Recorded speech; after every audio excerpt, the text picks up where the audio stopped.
గణేష్ నవరాత్రులను ఘనంగా నిర్వహించి నిమజ్జన కార్యక్రమాన్ని కూడా అంతే ఉత్సాహంగా జరపాలని అంతా భావిస్తున్నారు. ఈ నేపథ్యంలో ఆంధ్రప్రదేశ్లో వినాయక మండపాలు ఏర్పాటు చేసేవారు కొన్ని రూల్స్ తప్పనిసరిగా పాటించాల్సి ఉంటుంది. వినాయక విగ్రహ ప్రతిష్ఠ మండపాలు ఏర్పాటు చేసుకోవడానికి సంబంధిత పోలీస్ స్టేషన్లో SHO అనుమతి తప్పనిసరిగా తీసుకోవాలి. మండపాలు ఏర్పాటు చేసుకోవడానికి 5 లేదా అంతకంటే ఎక్కువ మంది కమిటీగా ఏర్పడి వారి వివరాలు సంబంధిత పోలీస్ స్టేషన్లలో తెలిపి వారి గుర్తింపు కార్డు జిరాక్స్ కాపీలు పోలీసులకు చూపించి అనుమతి పొందాలి.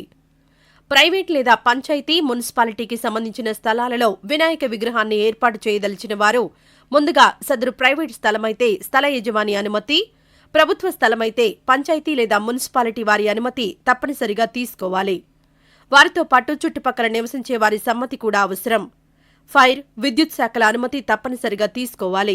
వారు సూచించిన నియమ నిబంధనలకు అనుగుణంగా వినాయక చవితి పందిళ్లు, మండపాల వద్ద ఇసుక మరియు నీళ్లను ఏర్పాటు చేసుకుని తగిన ముందస్తు జాగ్రత్తలు తీసుకోవాలి.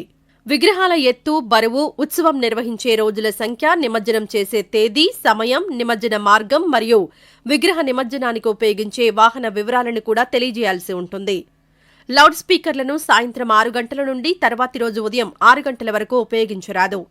విగ్రహ నిమజ్జన ఊరేగింపు సమయంలో రంగులు చల్లడం, లౌడ్ స్పీకర్లు ఉపయోగించడం, టపాసులు కాల్చడం నిషేధం. ఊరేగింపు సమయంలో పోలీసు వారి అనుమతి లేకుండా వేషధారణలు, డీజే వంటి వాటికి